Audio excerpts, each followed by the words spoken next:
Bom dia, boa tarde, boa noite. A questão da guerra, né, entre Rússia e Ucrânia nós já tratamos, e uma das consequências, além da questão do preço do petróleo, são os fertilizantes. São essencialmente à base de potássio.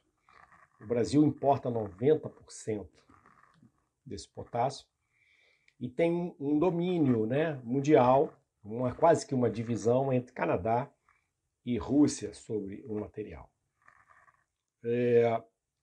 O agronegócio, segundo alguns estudiosos, gera em torno de, movimenta, né? Ele propicia, ele envolve cerca de 1/3 dos empregos diretos, mas principalmente os indiretos no nosso Brasil.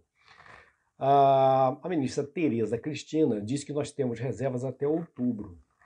E aí cabe uma pergunta, mas, coronel, nós temos condições de sermos autossuficientes em potássio, reduzindo o custo, né? Na medida que nós temos que importar, e eles são comercializados na moeda americana, no dólar. Vamos ouvir o ex-ministro da Defesa, Aldo Rebelo.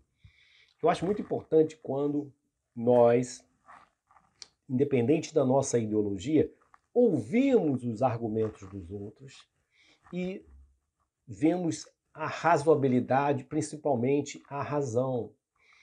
E o ministro Rebelo, Aldo Rebelo, ex-ministro, como foi ministro da Defesa, esteve na Amazônia, conversou com os militares e mudou. O discurso dele parece até que é um militar falando, mas não. Parabéns ao ex-ministro.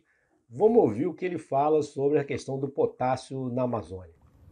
O Brasil importa por ano bilhões de dólares de potássio. O potássio é utilizado como fertilizante nas lavouras do Brasil.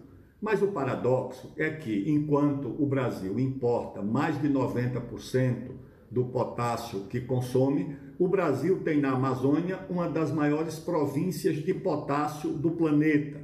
São bilhões de toneladas ainda não aproveitadas do minério. Vamos tomar o caso do projeto de Altazes, no Amazonas, quando uma empresa canadense, em sociedade com uma empresa amazonense, investiu mais de 200 milhões de dólares, isso mesmo, mais de 200 milhões de dólares, ou seja, aproximadamente 1 bilhão de reais em um projeto de exploração do minério na região, mas foi obrigada a desistir por conta de 70 exigências quase que impossíveis de serem cumpridas. Não bastasse isso, o Ministério Público Federal revogou a concessão para o funcionamento de um porto na área depois da descoberta de vestígios de cerâmica indígena. E segundo o Ministério Público Federal, o projeto ameaçava gravemente a memória das populações indígenas que no passado habitaram a região.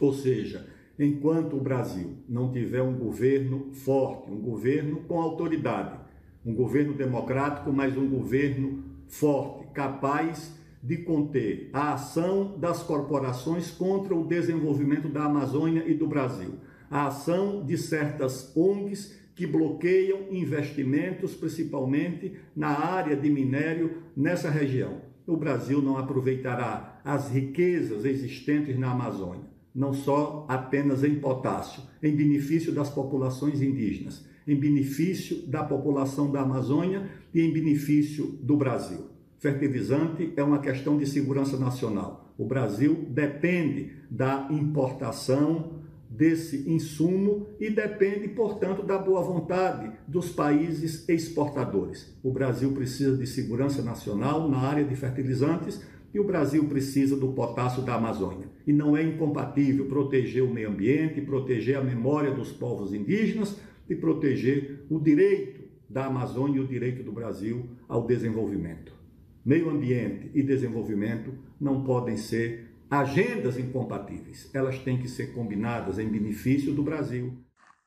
Bom, meu amigo, é uma coisa, né, é bacana a gente ver e ver que a obra, né, o empreendimento foi cessado, foi sem fundamento, não. Nós vamos projetar o artigo 231 da Constituição da República, que fala que dá uma garantia de preservação das terras, das culturas indígenas. Poxa, mas impedir uma empreitada que poderia deixar, ou pelo menos diminuir essa dependência por causa de um pedaço de barro, de um pedaço de vaso que foi encontrado, é inadmissível uma coisa dessa.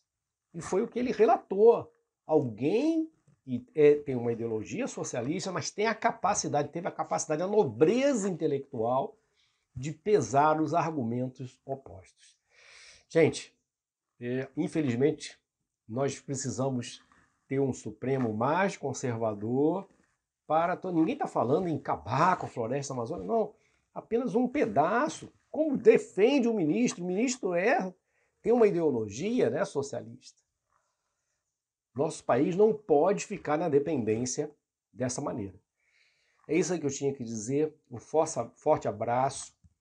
E a gente precisa muito sensibilizar as autoridades e aos brasileiros que é possível preservar o meio ambiente sem jogar as riquezas da Amazônia, sem deixar de aproveitar uma parte, né, dessas riquezas da nossa imensa Amazônia. Forte abraço.